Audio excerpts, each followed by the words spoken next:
नमस्कार, यो हो समाचारमा स्वागत छ। म दिपेश घिमिरे। म अपेक्षा तिमिल सेना। सुरु गरौं अहिलेसम्मका प्रमुख समाचारबाट।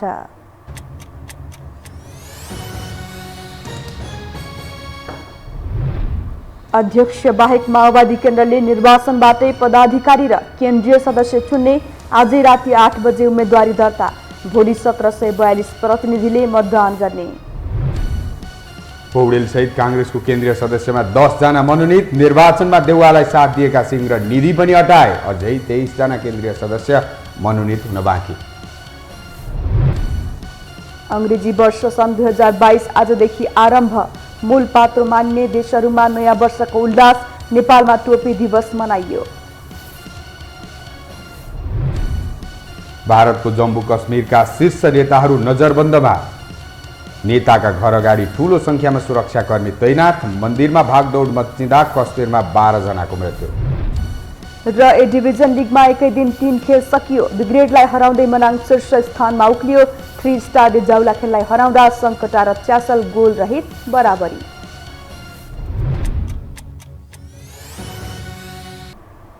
अब समाचार विस्तारमा।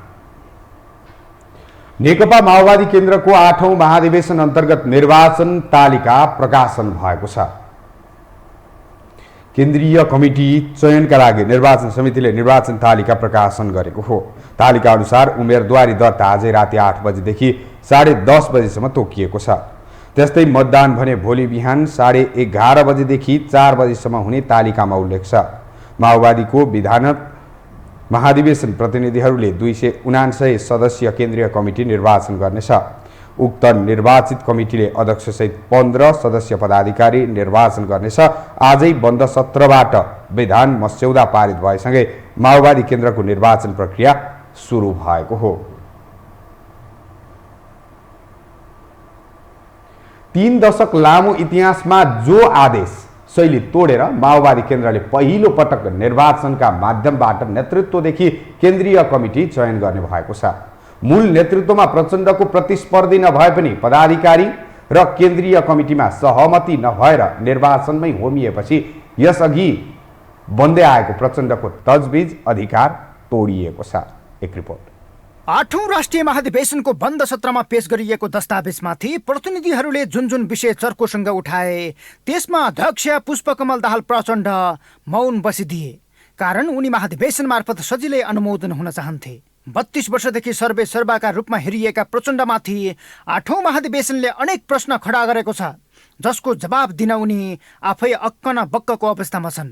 फलत मूल नेतृत्वमा आफूलाई सुरक्षित बनाए पनि नीतिदेखि नेतृत्व चयनसम्म प्रचण्डले कठिन अनुमोदन बेहोरेका छन्। वास्तवमा कतिपय कुराहरू मूल स्पिरिट एकदम ठिक छ भन्ने नै आयो। सबै समूहबाट त्यसको मूल स्पिरिटमा सहमति आयो र बाँकी केही सुझावहरू आए।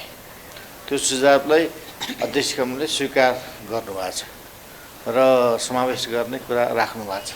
प्रचण्डले पेश गरेको 21औं शताब्दीमा समाजवादको नयाँ बाटो नामक प्रतिवेदनलाई हलले प्रश्नहरूकै बीच शुक्रबार स्वीकार गरेको छ, जसमा प्रचण्डको विचारधारादेखि जीवनशैलीसम्मका कठिन प्रश्नहरू उठेका थिए। जसमा डेरा सरेर गाउँतिर जाने पारिवारिक सल्लाहदेखि आगामी चुनावपछि विचारमा बहस गर्न विशेष महाधिवेशन गर्ने प्रस्ताव सहित प्रचण्डले बीट मारेका छन्। तर आफ्नै तजविज र विगतको टिके प्रथाबाट पदाधिकारी र केन्द्रीय कमिटी चयनको प्रचण्ड अधिकार महाधिवेशनमा च्याप्टर क्लोजको तहमा छ। उनी सकभर सहमतिकै आधारमा कमिटी निर्माण गर्न चाहन्थे। हल प्रचण्डको चाहनालाई कुल्चिएर निर्वाचनतिर केन्द्रित बनेपछि पदाधिकारी र केन्द्रीय कमिटीमा चुनाव हुने भएको छ। अब फरक मत समेटियो, एउटा फरक मतलाई सम्मान गर्ने भनियो, अरू सबै समेटियो। विशेष महाधिवेशन भनेको सङ्गठनको रूपान्तरण गर्नलाई र विचारलाई पनि अझ विकसित गर्नको लागि हामीले चुनावपछि एउटा अधिवेशन त गर्नुपर्छ। यो नै टुङ्ग्यो, यो अब सबै पूर्ण भयो भन्ने हाम्रो भनाइ छैन। एउटा ठुलो ऐतिहासिक सुरुवात वैचारिक विकासको यहाँबाट भयो। अब चुनावपछि हामी विशेष अधिवेशन गरेर अझ त्यसलाई विकसित गर्छौँ। भर्खरै महाधिवेशन सम्पन्न गरेका सहयात्री दल नेकपा एमाले र नेपाली कांग्रेसमा नेतृत्वका लागि प्रतिस्पर्धा हुने पहिल्यै तय थियो। ओली र देउबाले त्यही अनुकूलको तयारी गरेका पनि थिए, तर प्रतिस्पर्धी शून्य बनेका प्रचण्ड हुबहु आफ्नै कार्यनीतिमा हल्ले ताली बजाउनेमा ढुक्क थिए। उनको विकल्पमाथि कसैले प्रश्न त उठाएन, तर कार्यशैली र सैद्धान्तिक विचलनमाथिको प्रश्नले प्रचण्डलाई असहज अनुमोदन गरेको हो। म रोल्पा जान्छु, त्यसका निम्ति पनि म तयार छु। हरेक केन्द्रीय सदस्य 3 देखि 6 महिना स्थानीय तहमा जाने, आफ्नो जिम्मेवारी पुरा गर्ने अनि त्यसपछि रिपोर्टिङ गर्नका निम्ति काठमाडौँ आउने। अब केन्द्रीय सदस्य हुने भनेको काठमाडौँ बस्ने छाँट छैन, काठमाडौँ बस्न सकिने अवस्था छैन। यसका निम्ति सबैलाई हेक्का राख्नका निम्ति आग्रह गर्छु भनेर भन्नुहुन्छ। जीवनशैलीमाथि प्रश्न उठेपछि खुमलटारको भव्य महलमा बसेका प्रचण्ड झुपडीमै गएर बस्न तयार रहेको अभिव्यक्ति दिए। तर जनताको जीवनस्तर उकास्दै आफू महलमा बसे जस्तो जनतालाई पनि महलमै बस्न लायक बनाउँछु भन्ने आँट गरेनन्, किनकि जनताको चाहना सधैँ झुपडीमा बस्ने नभएर महलमा बस्न सक्ने हैसियत बनाउनु पनि हो, जसको मार्ग कोर्नु नेताको कर्तव्य पनि हो। तर जनताकै स्तरमा फर्किएर सम्भावना र सपनामाथि हार खानु प्रचण्डको विचारधारामाथिको धरातल खस्किँदै गएको अर्थमा विश्लेषण गरिएको छ।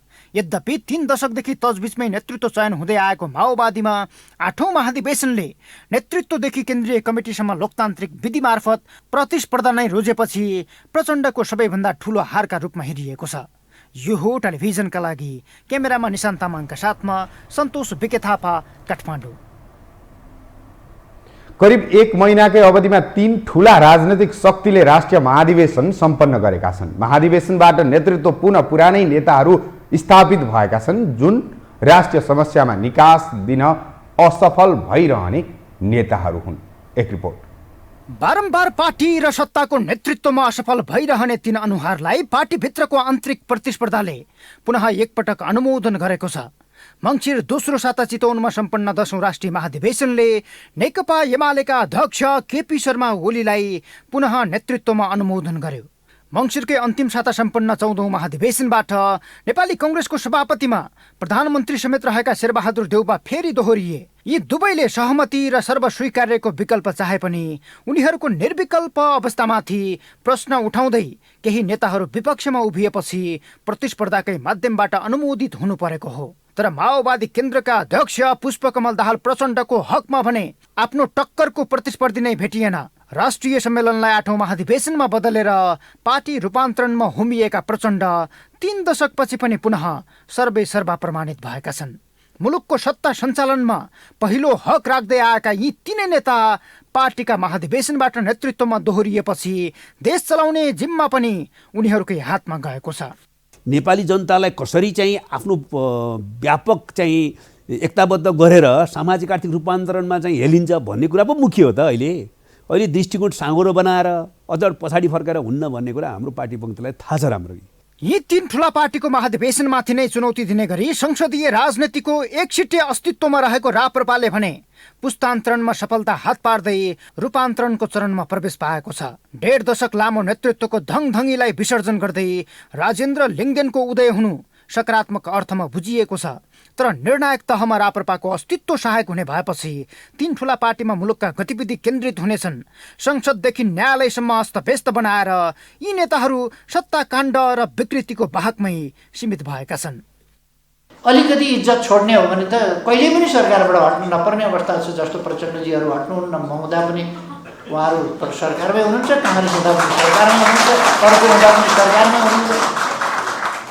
अलिकति इज्जत छोड्यो भने त जहिले पनि सरकारमा बस्नु पाइने खालको इज्जत साथ मात्रै कि सरकारमा हुन्छ कि प्रतिपक्षमा हुन्छ, कि आफ्नो नीति कार्यान्वयन गर्छ कि गलत नीतिका विरुद्ध लड्छ र आफ्नो नीति कार्यान्वयन गर्ने।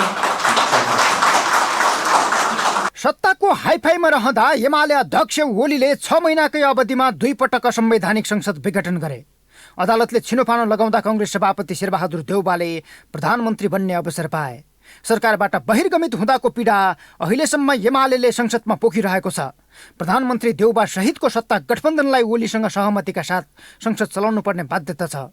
प्रधान न्यायाधीश चोलेन्द्र शमशेर राणाले कार्यपालिकासँग भागबण्डा खोजेको र न्यायालयमा विकृति भित्र्याएको आरोपसहित विगत 2 महिनादेखि न्यायालय अस्तव्यस्त बनेको छ भने आन्दोलन चर्किरहेको छ। दलहरूले निकासबारे अपत्यारिलो मौनता साधेका छन्, बरु अनावश्यक टकरावमै उनीहरूले समय व्यतीत गरिरहेका छन्। अहिले हामी जुन राजनीतिक यात्रामा अगाडि बढेका छौँ त्यो राजनीतिक यात्रालाई हामीले भनेका छौँ जनतादेखि जनतासम्म। कसैले त्यसलाई भन्ने गर्दछन् चुनावदेखि चुनावसम्म। हामी भन्दैनौँ, किनभने हाम्रो उद्देश्य भनेको चुनाव होइन, हाम्रो लक्ष्य भनेको चुनाव होइन। हाम्रो उद्देश्य लक्ष्य जनता हुन्। समयले एउटै व्यक्तिलाई बारम्बार अवसर दिँदैन। यी नेताहरू त्यस्ता भाग्यमानी अपवाद हुन्। घुमी फेरि पटक पटक पार्टीको नेतृत्व, प्रधानमन्त्री र राष्ट्रिय राजनीतिको केन्द्रमा रहिरहने सौभाग्य पाएका छन्। तर दुःखको कुरा राष्ट्रिय राजनीति, विकास र सहकार्यमा भने उनीहरू जहिल्यै असफल सिद्ध हुँदै आएका छन्। यो हो टेलिभिजनका लागि सन्तोष बिके थापा, काठमाडौँ। अब बाँकी समाचार। कांग्रेस सभापति शेरबहादुर देउवाले 10 जनालाई केन्द्रीय सदस्यमा मनोनित गर्नुभएको छ। कांग्रेस केन्द्रीय कार्यालयका अनुसार देउवाले रामचन्द्र पौडेल सहित हालै सम्पन्न महाधिवेशनमा उम्मेद्वार भएर पराजित भएका र उम्मेद्वार नै नबनेका नेताहरूलाई केन्द्रीय कार्य समिति सदस्यमा मनोनित गर्नुभएको हो। देउवाले सभापतिको उम्मेद्वार बनेर पराजित हुनुभएका प्रकाशमान सिंह र विमलेन्द्र निधि, महामन्त्रीको उम्मेद्वार भएर पराजित भएका डाक्टर प्रकाश शरण महत, उपसभापतिको उम्मेद्वार भएर पराजित सुजाता कोइराला र विजय कुमार गक्षदार तथा केन्द्रीय सदस्यको उम्मेद्वार भएर पराजित हुनुभएकी उमा रेग्मीलाई मनोनित गर्नुभएको हो। यस्तै उम्मेद्वार नै नबनेका रामचन्द्र पौडेल, कृष्ण प्रसाद सिटौला, डाक्टर नारायण खड्का र मीन विश्वकर्मालाई पनि मनोनयन गरिएको छ। सभापतिले 33 जना केन्द्रीय सदस्य मनोनयन गर्न पाउने व्यवस्था कांग्रेस विधानले गरेको छ। अब देउवाले 23 जना केन्द्रीय सदस्य मनोनित गर्न पाउनुहुनेछ। राष्ट्रिय सभा सदस्यका लागि आजदेखि निर्वाचन प्रक्रिया सुरु भएको छ। 19 जना सदस्यका लागि आगामी माघ 12 गते मतदानको प्रक्रिया सुरु गरिएको निर्वाचन आयोगले जनाएको छ। निर्वाचन प्रक्रिया अन्तर्गत पुस 20 देखि 25 गतेसम्म उम्मेद्वारको अन्तिम नामावली, निर्वाचन चिन्ह दिने कार्यक्रम र निर्वाचन आचार संहिता लागू हुने आयोगले जनाएको छ। राष्ट्रिय सभा निर्वाचनमा स्थानीय तहमा 1493 जना र प्रदेश सभामा 532 जना गरेर जम्मा 2025 मतदाता रहेको आयोगले जनाएको छ। मतदानका लागि 8वटा मतदान स्थल र 14वटा मतदान केन्द्रको व्यवस्था गरिएको छ। निर्वाचनमा भाग लिन 12 दल दर्ता भएका छन्। आयोगले प्रतिनिधि सभा निर्वाचनमा दलले पाएको समानुपातिक मतका आधारमा राष्ट्रिय सभा निर्वाचनको मतपत्रमा चिन्हको प्राथमिकता निर्धारण गर्ने भएको छ। राष्ट्रिय राजनीतिमा मूलधारका दल र नेताहरूको गलत आचरण र गैर जिम्मेवारीका कारण व्यवस्थाप्रति नै जनता नैराश्य बनिरहेका छन्। फरक धारका जनता र युवा पंक्तिलाई समेट्ने भन्दै नयाँ नयाँ राजनीतिक पार्टीहरूको उदय भइरहेका छन्। तर ती दल पनि परिपक्व नहुँदै टुटफुटबाट ग्रस्त छन्। पछिल्लो समय चाहिँ व्यवस्थाकै विकल्पमा रहेका शक्तिहरू एकजुट हुने तर्खरमा देखिन्छन्। एक रिपोर्ट। विगत 7 दशकदेखि नेपाली कांग्रेस, नेकपा एमाले, माओवादी लगायतका शक्तिहरू नै दलीय व्यवस्थाको मूल प्रवाहमा छन्। तर पटक पटक व्यवस्था बदलिए पनि राजनीतिक दल र दलका नेताहरूको राजनीतिक प्रवृत्तिबाट जनता दिगदार छ। ती दलहरूको विकल्प भनेर दावी गर्दै उदाएका दलहरूले फरक धारका जनताको मन जित्न सक्नुपर्ने थियो। तर उनीहरूको आलो काँचो गतिविधि, पार्टी सञ्चालनको शैलीबाट जनताले उनीहरूमाथि भरोसा गर्न सकेका छैनन्। विवेकशील साझा पार्टी पछिल्लो ज्वलन्त उदाहरण हो। वैकल्पिक शक्तिका रूपमा उदाएको तत्कालीन विवेकशील नेपाली दल र साझा पार्टी बीच दोस्रो पटकको फुटपछि 2077 मङ्सिरमा पुनः एकीकरण गरेका थिए। एकीकरणको कागजमा सही छाप गर्दै संयोजक द्वय रविन्द्र मिश्र र मिलन पाण्डेले विवेकशील साझालाई वैकल्पिक होइन निर्विकल्प बनाउने उद्घोषणा गरेका थिए। तर उनीहरूको निर्विकल्प वैकल्पिक शक्ति बन्ने विश्वास 1 वर्ष पनि टिक्न सकेन। अध्यक्ष रविन्द्र मिश्रले राजनीतिक दस्तावेज मार्फत गणतन्त्रलाई आयातित मात्र भनेनन्, धर्मनिरपेक्षता बारे जनमत नै संग्रह गर्नुपर्ने बताएपछि विवेकशील साझा अन्तर्द्वन्द्वको चपेटामा फस्यो। पार्टी आफ्नो लयमा अगाडि बढिरहेको थियो। 10 वर्षदेखि एउटा आन्दोलन अगाडि बढिरहेको थियो, मुभमेन्ट अगाडि बढिरहेको थियो। एक दिन उहाँलाई के लाग्यो भने अब मार्ग परिवर्तन गर्नुपर्छ भन्ने उहाँलाई लाग्यो र उहाँले मेरो नितान्त व्यक्तिगत विचार भनेर एउटा दस्तावेज ल्याउनु भयो। जहाँ चाहिँ गणतन्त्रलाई आयातित भनियो र राष्ट्र संस्थाको स्वीकार्यता बढ्यो भनेर लेखियो। सँगै त पुरै खारेज गरौँ होइन, यो चाहिँ तपाईँको काम छैन भनेर भनियो र धर्मनिरपेक्षतामा जनमत सङ्ग्रह गर्नुपर्छ भनेर धार्मिक द्वन्द्व फलाउने आशयसहित त्यो मुद्दा आइसकेपछि चाहिँ हामीले यसमा जान सकिन्न। विवेकशील साझा पार्टी भनेको प्रोग्रेसिभ युथ डेमोक्रेटिक पार्टी हो। अध्यक्ष मिश्र पाण्डे समूहलाई लत्याएरै विकल्पको खोजीमा हिँडेका छन्। विवेकशील साझा र अन्य साना राजनीतिक दलसँग एकीकरणमा सक्रिय भएका छन्। मिश्रले सिटिजन्स डिस्कसन फोरम र राष्ट्रिय जनता दरबार पार्टी बीच एकीकरण गरिसकेका छन् भने राष्ट्रिय प्रजातन्त्र पार्टीसँग पनि एक हुने संकेत देखाएको छ। राज संस्था र हिन्दू राष्ट्रको पुनर्स्थापना सहित आफूलाई वैकल्पिक शक्ति मान्ने राष्ट्रिय प्रजातन्त्र पार्टी राप्रपा नयाँ नेतृत्व चयनसँगै चर्चामा छ। नवनिर्वाचित अध्यक्ष राजेन्द्र लिङ्गदेन राप्रपालाई मूलधारको पार्टी बनाउन कम्मर कसेर लागेका छन्। वैकल्पिक शक्तिको दाबी गरे पनि नागरिकले नपत्याएको राप्रपालाई ठूलो पार्टीहरूको कडा आलोचना गरेरै भए पनि राप्रपा नै उत्कृष्ट भएको प्रमाणित गर्न सक्रिय छन्। आकारको हिसाबले ठूलो पार्टी भएको हिसाबले अहिले पनि उनीहरूको गति छ। उनीहरूलाई ठूलो पार्टी, पहिलो पार्टी, दोस्रो पार्टी, तेस्रो पार्टी भनिन्छ। फेरि दोहोऱ्याएर भन्छु, नैतिक रूपले, राजनीतिक रूपले उनीहरू जनताको अगाडि मुख देखाउन लायक छैन। यस्तो बेला देशलाई शिरमा बोकेर, धर्मलाई शिरमा बोकेर हिँड्ने राष्ट्रिय प्रजातन्त्र पार्टी जनताले खोजिराखेको पार्टीको रूपमा छ। वैकल्पिक भनी दावी गर्ने शक्तिहरू नै आफू वैकल्पिक शक्ति हो भन्नेमा आत्मविश्वासमा छैनन्। वैकल्पिक भनिएको शक्तिहरूले आफ्नो राजनीतिक मार्गदर्शन नै तय गर्न नसक्दाको परिणाम जनताको मन जित्न नसक्नु रहेको विश्लेषकहरूको बुझाइ छ। विकल्पका साथमा राजनीतिक दर्शनको आवश्यकता थियो, राजनीतिक संस्कृतिको आवश्यकता थियो, अर्थनीतिको आवश्यकता थियो। नेपाली मनोविज्ञानको चाहिँ विकल्प चाहिँ प्रस्तुत गर्नुपर्ने हुन्थ्यो। विकल्पको रोडम्याप बेगरका विकल्पका कल्पनाहरू कागजका र पपुलर एउटा नाराका बिचमा त हुन सके, तर तिनीहरू चाहिँ जान सकेनन्। जान नसक्नुको पछाडि राजनीतिक संस्कृति थिएन। यी राजनीतिक दलहरूले आफ्नै आयु कतिन्जेल हो लेखाजोखा गर्न सकेका छैनन् भने मुलुकको दलीय व्यवस्थालाई यहाँसम्म ल्याइ पुर्याएका दलहरूलाई टक्कर दिन सक्ला भन्नेमा शङ्कै शङ्का छ। क्षणिक वैकल्पिक शक्तिको नारा लगाउने र केही विकल्प नभएपछि अन्य दलसँग विलय हुने कमजोर प्रवृत्ति चल्दै आएको छ। अहिले साझा पार्टी र राप्रपा दुवै यसैको उदाहरण हो भन्दा फरक नपर्ला। यी दुई पार्टी एक भए पनि वैकल्पिक शक्ति बन्न भने त्यति सहज छैन।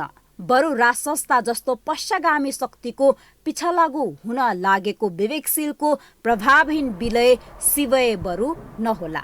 यो हो टेलिभिजनका लागि निम्लिकी शेर्पा, काठमाडौँ। प्रधानमन्त्री एवं नेपाली कांग्रेसका सभापति शेरबहादुर देउवाले राज्यको हरेक निकायमा 33% महिलाहरूको प्रतिनिधित्व सुनिश्चित गर्ने नेपाल एउटा मात्रै देश भएको बताउनु भएको छ। प्रधानमन्त्री देउवाले नेपालले महिला मात्रै नभएर दलित, जनजाति, आदिवासी सबैको अत्यन्तै समावेशी र समानुपातिक ढङ्गले राज्यका र पार्टीका हरेक तहमा प्रतिनिधित्व गराएको दाबी समेत गर्नुभयो। आज आफ्नै सरकारी निवास बालुवाटारमा पार्टीका सांसद एवं नेत्री डाक्टर डिला सङ्ग्रौलाद्वारा लिखित पुस्तक नेपालीका सपना अधुरैको विमोचन गर्दै उहाँले मुलुकको कार्यकारी तहहरूमा समेत महिलाहरूको प्रतिनिधित्व सुनिश्चित हुने गरी आरक्षणको व्यवस्था गरेर नेपाल र नेपाली कांग्रेस स्वयंले आफूलाई सबै समुदायको पार्टीको रूपमा चिनाएको बताउनुभयो। नेपाल मात्रै एउटा देश हो जुन देशमा 33% महिलाहरू हरेक ठाउँमा चाहिँ नि उनीहरूलाई अधिकार दिएको छ, उनीहरूले पाउँछन्। र नेपालमा पनि हाम्रो पार्टीले पनि 33% महिलाहरूलाई चाहिँ आरक्षण दिएको छ। प्रधानमन्त्री देउवाले महिला नेत्रीहरूले महिला मतदाताहरूको संख्या बढाउन पनि उल्लेखनीय भूमिका निर्वाह गर्ने विश्वास पनि व्यक्त गर्नुभयो।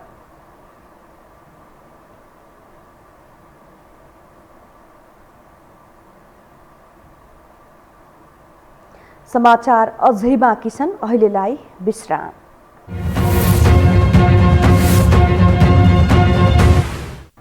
विश्रामपछि स्वागत छ। अब बाँकी समाचार। अङ्ग्रेजी नयाँ वर्ष इस्वी सन् 2022 सुरु भएको छ। जिसस क्राइस्टलाई फाँसी दिएपछि इस्वी सनको सुरुवात भएको बताइन्छ। पोप ग्रेगोरीले जुलियन पात्रो अनुसारको सनलाई प्रतिस्थापन गर्दै अहिले प्रचलनमा आएको पात्रोलाई चलाएकाले यसलाई ग्रेगोरियन पात्रो अनुसारको नयाँ वर्ष भनिन्छ। जुलियन पात्रो शासक जुलियन सिजरले प्रचलनमा ल्याएका थिए। विवादकै कारण यो पात्रो रुसले 200 वर्षपछि मात्र प्रचलनमा ल्याएको पूर्व प्रशासक एवं ज्योतिषाचार्य डाक्टर खिलानाथ बस्ताकोटी बताउनुहुन्छ। विवाद भए पनि उपनिवेश कालमा विभिन्न स्थानमा यो सम्बन्ध लादेकाले हाल यसको विश्वव्यापी प्रचार छ। यो सम्बन्ध नेपालमा प्रचलनमा नभए पनि भ्रमणमा आउने विदेशीले यसको प्रयोग गर्छन्। केही वर्ष अघिदेखि नेपालका विभिन्न स्थानमा इस्वी सन मनाउने गरिएको छ।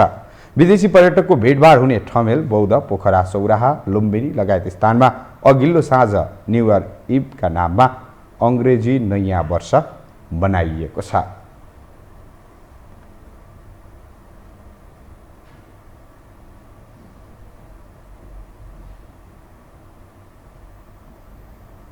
आज विभिन्न कार्यक्रम गरी राष्ट्रिय टोपी दिवस पनि मनाइएको छ। विभिन्न सङ्घ संस्थाहरूले छुट्टा छुट्टै कार्यक्रम गरी टोपी दिवस मनाएका हुन्। राष्ट्रिय धरोहर संरक्षण प्रतिष्ठान नेपालले पनि काठमाडौँको माइती घर मण्डलामा औपचारिक राष्ट्रिय पोसाक दिवस मनाएको छ। प्रतिष्ठानले हाम्रो शान, हाम्रो स्वाभिमान, राष्ट्रिय पोसाक, हाम्रो पहिचान भन्ने नारासहित 2070 साल पुस 17 गतेदेखि हरेक वर्ष टोपी दिवस मनाउँदै आएको छ।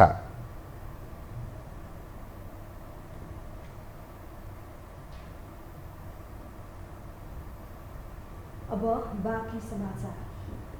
विश्वव्यापी रूपमा फैलिएको कोरोना संक्रमणका कारणले थला परेको जनकपुरको पर्यटन क्षेत्र अहिले नयाँ वर्षमा भरिभराउ भएको छ। अङ्ग्रेजी नयाँ वर्ष मनाउन जनकपुरमा भारतीय पर्यटकहरूको घुइँचो लागेको छ। भगवानको दर्शन र पूजापाठ गरेर नयाँ वर्षको सुरुवात सुखमय होस् भन्ने अभिलाषाका साथ जनकपुरमा पर्यटकहरू भरिएका हुन्। आज बिहानैदेखि जनकपुरको जानकी मन्दिर, राम मन्दिर लगायतका धार्मिक मठ मन्दिरहरूमा पर्यटकहरूको भिड लागेको छ।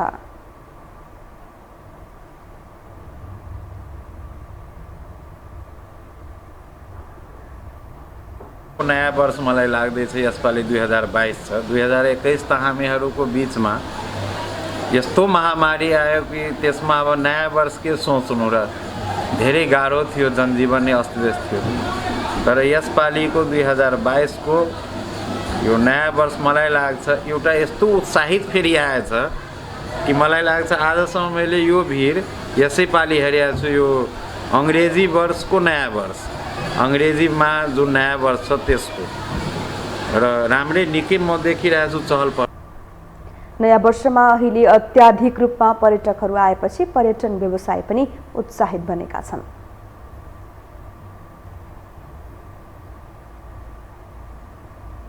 पछिल्लो 24 घण्टामा नेपालमा थप 382 जनामा कोरोना संक्रमण पुष्टि भएको छ। स्वास्थ्य तथा जनसङ्ख्या मन्त्रालयका अनुसार पीसीआर विधिबाट 5007 र एन्टिजेन विधिबाट 15952 जनामा परीक्षण गर्दा 382 जनामा संक्रमण देखिएको हो। यस्तै आज थप 252 जना संक्रमण मुक्त भएका छन्। पछिल्लो 24 घण्टामा संक्रमणबाट थप कसैको पनि ज्यान भने गएको छैन। हाल देशभर सक्रिय संक्रमितको संख्या 4969 रहेको छ।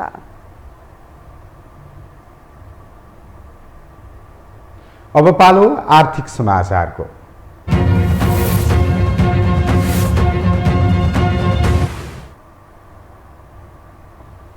कोरोना महामारीका कारण सङ्कटमा परेको विश्व अर्थतन्त्र सन् 2022 मा कस्तो होला? धेरैको अपेक्षा छ सुधार हुनेछ। तर अन्तर्राष्ट्रिय मुद्रा कोषको प्रक्षेपणले भने 2022 मा विश्वको अर्थतन्त्रको वृद्धि दर 4.9% को हाराहारीमा सीमित रहने देखाएको छ। कोरोना भाइरस महामारीका कारण सङ्कटमा फसेको विश्व अर्थतन्त्रले सन् 2022 मा पुनर्जीवन प्राप्त गर्ला। विश्वका प्रमुख अध्ययनहरूले सन् 2022 मा विश्वको अर्थतन्त्रको वृद्धि दर 4.9% को हाराहारीमा रहने देखाएका छन्। सन् 2020मा 3.1 को तुलनामा यो सकारात्मक वृद्धि हो, तर सन् 2021मा रहेको 5.9% को तुलनामा यो झन्डै 1%ले कमी हो।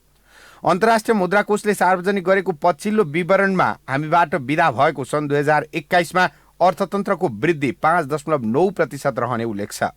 विश्वका सर्वाधिक ठूला अर्थतन्त्र रहेका संयुक्त राज्य अमेरिका, युरोप समेतका मुलुकको आर्थिक वृद्धि दर सन् 2021मा 5.2% रहेको थियो भने उदयमान अर्थतन्त्र रहेका चीन, भारत, आसियान मुलुकहरू, रसिया, ब्राजिल समेतका मुलुकहरूको आर्थिक वृद्धि यस वर्ष 6.4% रहेको छ। तर चिन्ताजनक कुरा के छ भने न्यून आय भएका विकासशील मुलुकहरूको अर्थतन्त्र 3%ले मात्र वृद्धि भएको छ।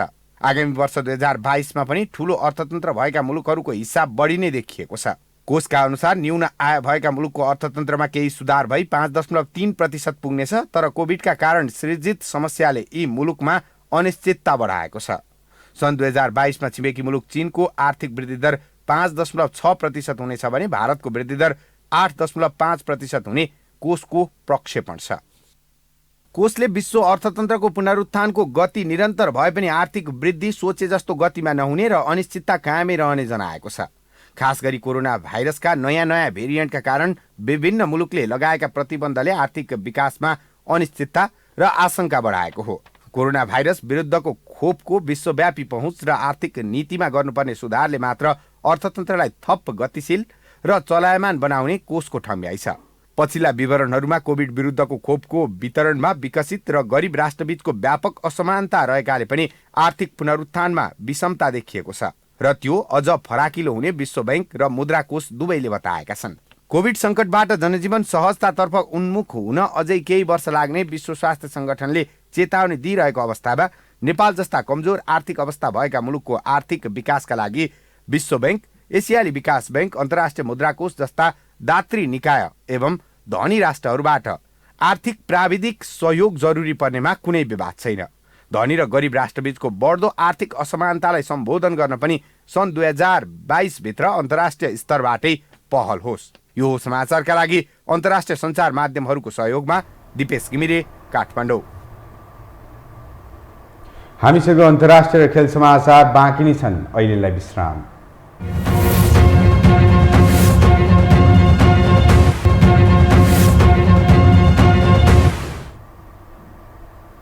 विश्रामपछि स्वागत छ अब अन्तर्राष्ट्रिय समाचार।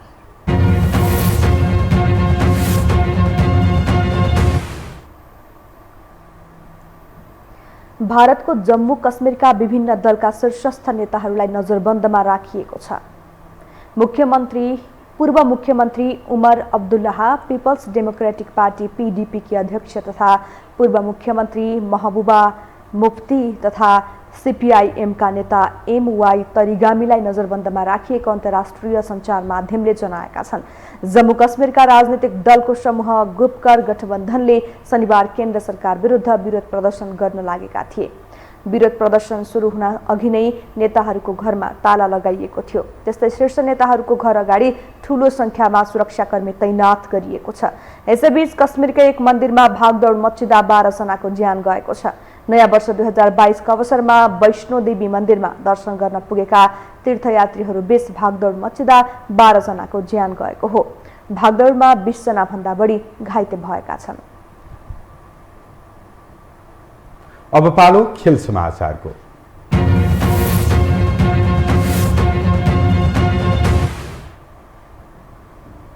शहीद स्मारक ए डिभिजन लिग फुटबल अन्तर्गत आज 3 खेल भएका छन्। लिगको 7औं चरण अन्तर्गत आज 2 खेल दशरथ रङ्गशाला र 1 खेल पोखरा रङ्गशालामा भएको हो, जस अन्तर्गत पोखरामा भएको खेलमा मनाङ मर्स्याङ्दी क्लब शीर्ष स्थानमा उक्लिएको छ। ब्रिगेड बोइज क्लबलाई 1-0 गोल अन्तरले हराउँदै मनाङ शीर्ष स्थानमा उक्लिएको हो।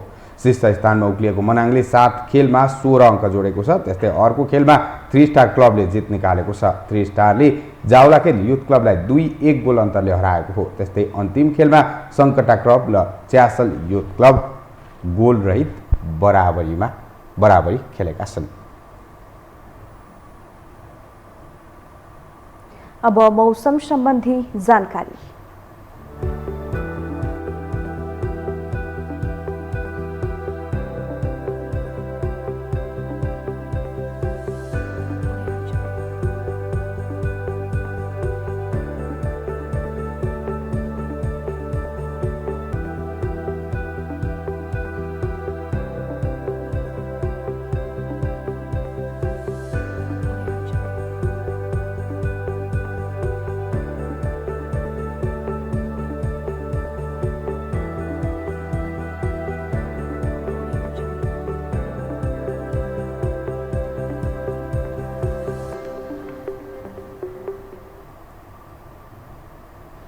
मौसम सम्बन्धी जानकारी सँगै हामी यो समाचारको अन्त्यमा आइपुगेका छौं। बिदा हुनु अघि प्रमुख समाचार पुनः एकपटक।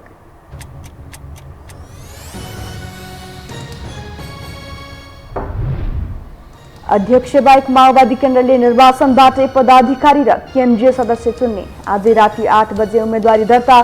भोलि 1742 प्रतिनिधिले मतदान गर्ने। पौडेल सहित कांग्रेसको केन्द्रीय सदस्यमा 10 जना मनोनित। निर्वाचनमा देउवालाई साथ दिएका सिंह र निधि पनि हटाए। अझै 23 जना केन्द्रीय सदस्य मनोनित हुन बाँकी। अंग्रेजी वर्ष सन् 2022 आजदेखि आरम्भ।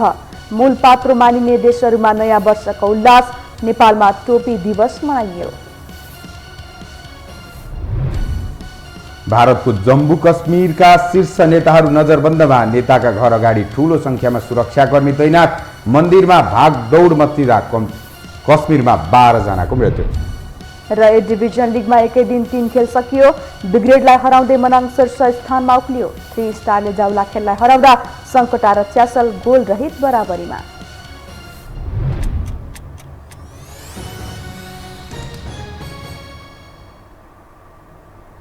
अवस्था यो समाचार सकियो। समाचार बुलेटिनका साथै यो टेलिभिजनका सम्पूर्ण कार्यक्रम yoho.television.com, yoho.khabar.com, युट्युब र फेसबुकमा पनि पढ्न र हेर्न सक्नुहुनेछ। मोबाइलमा योहो टिभी एप डाउनलोड गरी हामीलाई प्रत्यक्ष हेर्न सक्नुहुनेछ। तथ्यसहितको निष्पक्ष समाचारका लागि योहो टेलिभिजन हेर्दै गर्नुहोला। नमस्कार।